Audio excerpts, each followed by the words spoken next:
The Go-Giver, a little story about a powerful business idea by Bob Burg and John David Mann. When Joe appeared the next day at noon at the reception desk for Learning Systems for Children, Inc., he was met by a robust woman in her late 60s with a huge brass nameplate on her desk that simply read, Marge. Here to meet the CEO, are you? She chirped, and without waiting for an answer, stuck out her hand. Marge. Yes, admitted Joe, shaking the proffered hand. He looked around nervously, wondering where Pender was. Am I early? Yeah, friend. Mr. Pender?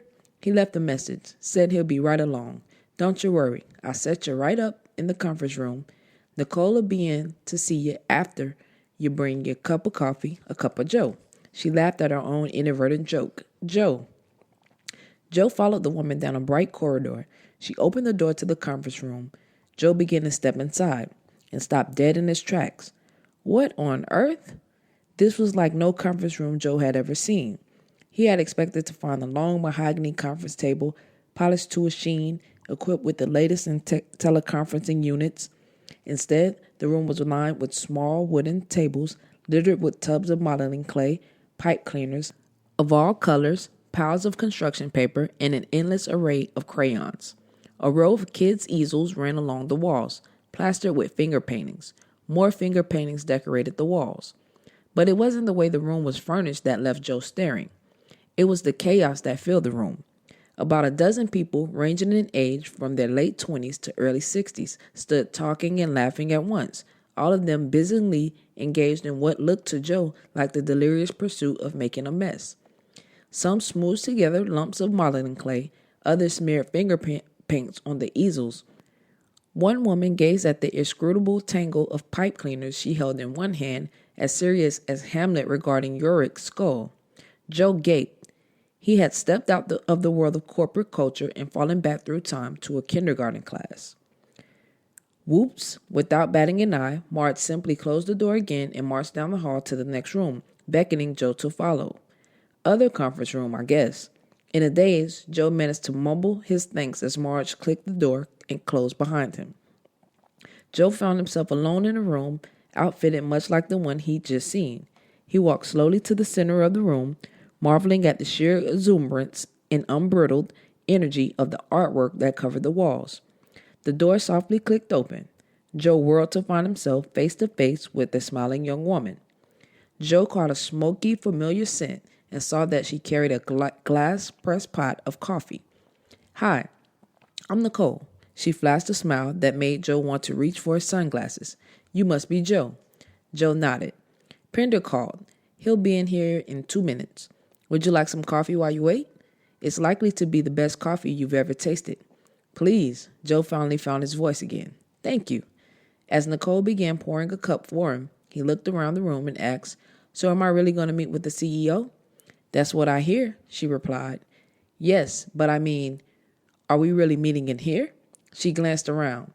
It's a little different, isn't it? A little, said Joe. It's wild. Thanks, she said. Joe looked at her in surprise. You had something to do with this? She looked all around the room, appreciatively noting every detail. I came up with the design of the room and pretty much put it all together. Let me guess, you have kids? She let loose with a laugh like honey. Do I ever? Seems like millions. She noticed Joe's expression and laughed again. Grade school. I'm a teacher, she explained. Used to be anyway, before I worked here. Joe glanced at the walls again. Nicole smiled. Believe it or not, adults really do meet in this room, and they get quite a lot done. You wouldn't believe what a finger painting and modeling clay can do for a bunch of stuck-in-their-heads grown-ups. I guess, Joe said. He nodded toward the room next door. So was that a... Joe struggled to find a way to finish his question. Was that a what? A focus group or something? Parents? Nicole smiled. Those are the company's top marketing executives. They're brainstorming ideas for opening the next group of overseas markets. The company's top marketing executives. Before Joe could ask more, he heard the quiet whoosh of the opening door and the warm raps of that familiar storyteller's voice. Hello. Pender stepped into the room, strode over to the young woman, and warmly took her hand in his. Nicole, thanks so much for taking the time to meet my young friend. I told him he needed to talk with a bona fide genius. The woman blushed. A bona fide genius? Joe tried his best to hide his astonishment. He'd already been talking with the CEO. Nicole, Pender continued, please meet Joe, my newest friend. Joe, Nicole Martin. Nicole runs one of the most successful educational software companies in the country. But you're so young. Joe felt a little foolish saying this, but the woman looked about his own age. Not nearly as young as my customers, she replied with a smile. Pender sat down, cross-legged, at one of the low wooden tables and began rummaging around in the large paper sack he carried in with him. We market a series of learning programs to school systems throughout the United States, Canada, and 13 other countries, Nicole explained. But don't worry, she added, flashing that dazzling smile. One of these days, we're really going to be big. While Nicole spoke, Pender drew out of the sack 3 sandwiches, each carefully wrapped in wax paper, followed by 3 little glass bottles of mineral water. Okay, boys and girls, he announced, lunchtime. While they ate the lunch Pender had brought, Joe learned the history of learning systems for children and its founder, Nicole Martin. Nicole had been a talented grade school teacher. The parents loved her approach to teaching, and her students loved her, but Nicole wasn't happy. She felt constrained by a system that was geared to teaching children only how to memorize and recite. Over time, she devised a series of games that engaged the kids' creativity and intellectual curiosity. She was thrilled to find that her inventions helped the children learn and grow, but she grew frustrated with the fact that she couldn't help more than 20 or 25 kids at a time, and she was barely surviving on her teacher's salary. I expect you already know the first law of stratospheric success, she asked Joe. Your true worth is determined by how much more you give in value than you take in payment, Joe replied. Very good, she said. Gold star. But doing that doesn't necessarily mean that the payment you receive will increase. Joe was relieved to hear her say this. He thought the same thing the day before when he first heard Ernesto explain this law. The first law determines how valuable you are, Nicole continued. In other words, your potential income, how much you could earn. But it's the second law that determines how much you actually do earn. One day while in conference with a parent, Nicole had mentioned how much the kids enjoyed the games she created and how much they seemed to benefit from them. Knowing this dad was a software engineer, she asked if she could hire him to take a look at them to see if it would be possible to program them to run on computers. He agreed. The next week, Nicole met with the software designer again, and this time she brought along a school mom who ran a small marketing and advertising business. A few days later, the 3 formed the company together. Nicole managed to find some seed capital through a friend of a friend, a man simply called the Connector.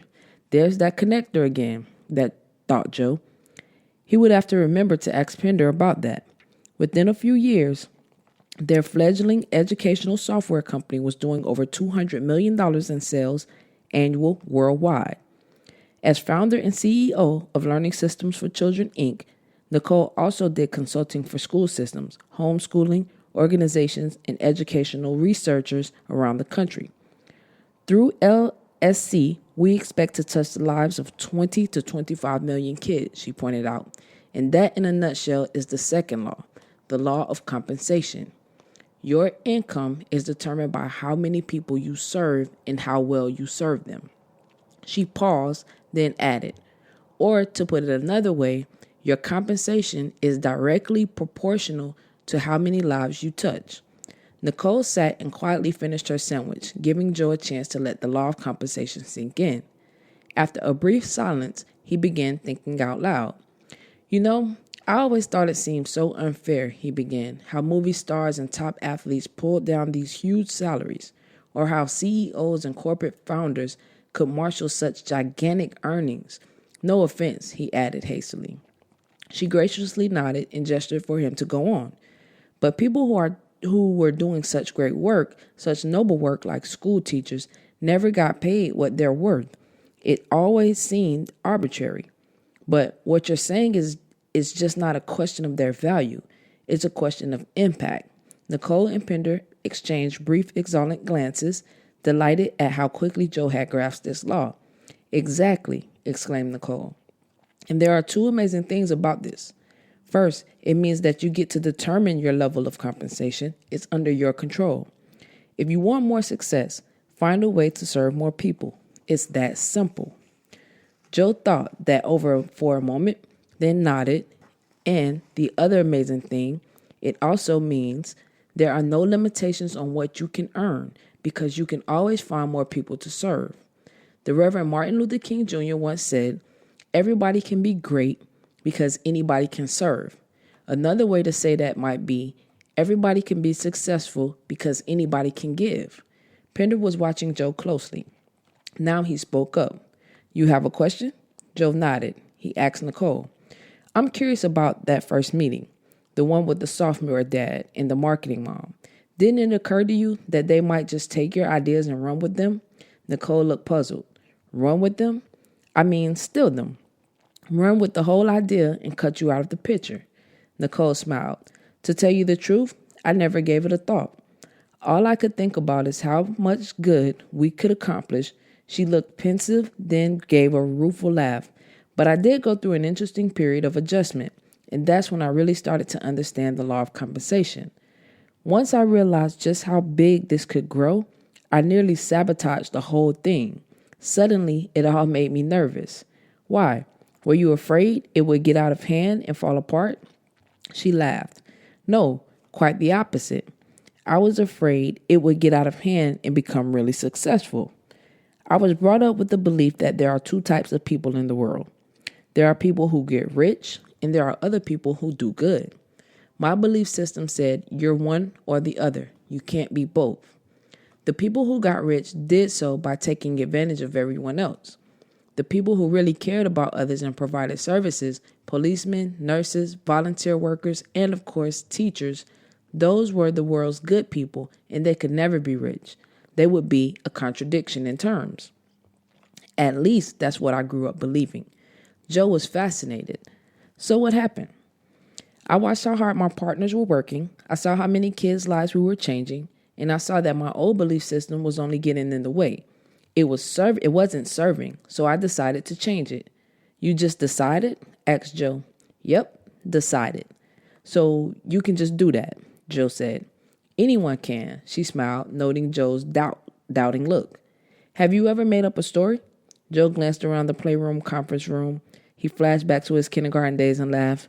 "I sure used to, plenty of them."